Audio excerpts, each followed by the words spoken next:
실버타운이란 주로 노인복지법에 따른 노인주거복지시설을 의미합니다.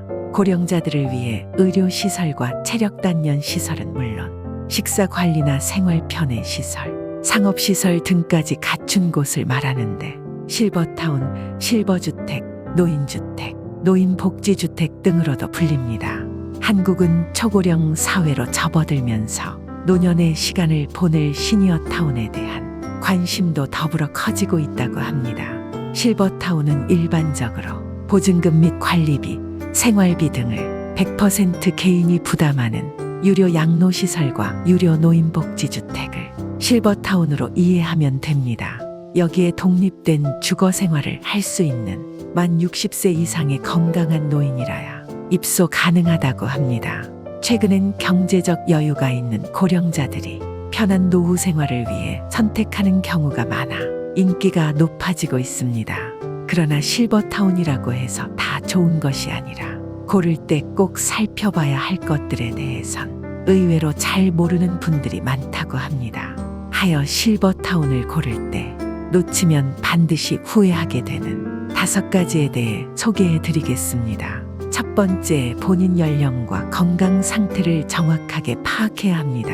시니어타운 입주자는 대체로 70대 후반에서 80대 중반 정도가 많습니다. 최근에는 입주 시 연령을 85세로 제한하는 시설도 생기는 추세입니다. 다만 입주할 어르신의 나이와 건강 상태에 따라 시니어타운을 결정하는 것이 좋습니다. 이유는 시설에 따라 비교적 젊고 활동적인 어르신들이 많은 시설이 있는 곳도 있고 입주자들의 평균 연령이 높고 월 생활비가 비싼 대신 제공되는 서비스가 많은 시설도 있기 때문입니다. 예컨대 고령으로 거동이 불편해 일상생활에 도움이 많이 필요한 어르신이라면 수영장이나 골프시설, 헬스장 등의 부대시설이 많은 곳보다는 의료 시스템, 균형 잡힌 식사, 주 2회 이상의 청소 세탁 서비스에 신경 쓰는 시설이 더 좋습니다. 두 번째, 입주할 당사자가 직접 보고 정해야 합니다. 실버타운을 보러 올 때에는 대개 자녀들이 보호자 역할을 하는 경우가 많습니다. 그래서 시니어타운을 고를 때에도 보호자인 자녀와 동행하거나 보호자인 자녀만 시설을 둘러보고 상담을 하는 경우도 적지 않다고 합니다. 그러나 시설을 고를 땐 반드시 입주하는 어르신이 직접 시니어타운을 보고 결정하라는 게 좋습니다. 고령의 거동이 불편하다거나 어차피 시니어타운 비용을 보호자인 자녀가 낼 것이라 어르신 의사를 무시하고 살 곳을 결정하는 것은 좋지 않습니다. 실제 사례로 자녀들이 시니어타운을 결정하고 계약금까지 냈는데 막상 입주할 어르신이 입주를 거부해 위약금만 무는 경우도 있다고 합니다. 노인의 자기결정권은 매우 중요한 요소이기에 반드시 함께 동행하여 방과 주변 환경 등을 보고 결정하는 것이 중요할 것입니다. 세 번째, 월 생활비는 물가 상승에 따라 변동이 있습니다. 국내 시니어타운은 보증금에 월 생활비를 더해 운영되는 곳이 대부분입니다. 보증금은 계약 시 내는 것으로 전세 보증금 개념과 비슷하죠.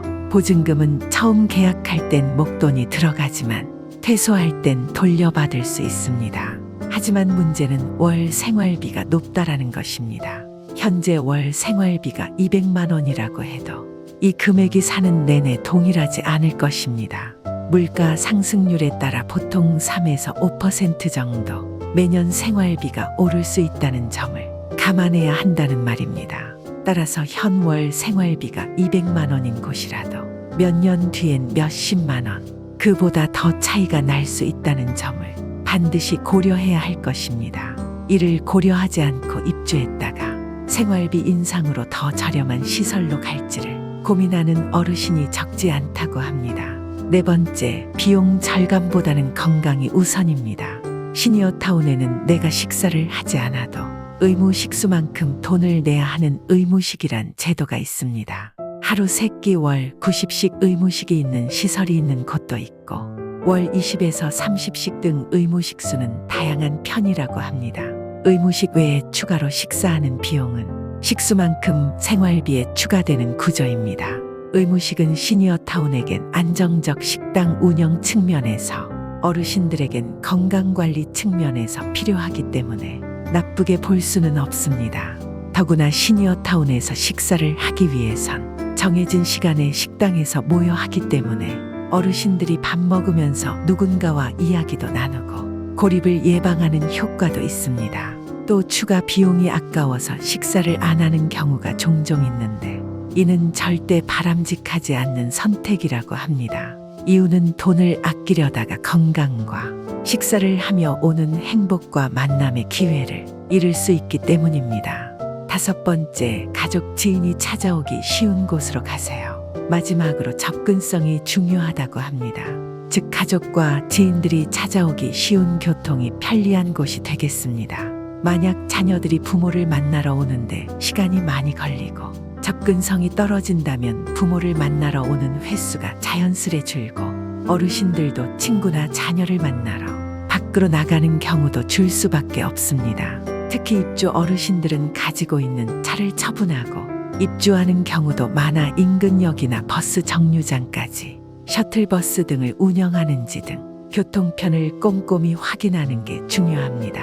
시니어타운은 생활 공간이라 자유롭게 외출도 하고 외식도 하고 친구를 만나는 것이 중요합니다. 그렇기에 가장 중요한 것은 어르신들이 시니어타운에 입주를 하더라도 반드시 행복한 노후 생활을 할 수 있어야 한다는 것을 잊어서는 안 됩니다. 즉, 좋은 시설이란 결국 나에게 맞는, 내가 생활하는데 편하고 즐거운 시설이므로 나에게 맞는 시설을 잘 찾는 것이 핵심임을 기억해야 할 것입니다. 오늘은 실버타운을 고를 때 놓치면 반드시 후회하게 되는 5가지에 대해 알아보았습니다.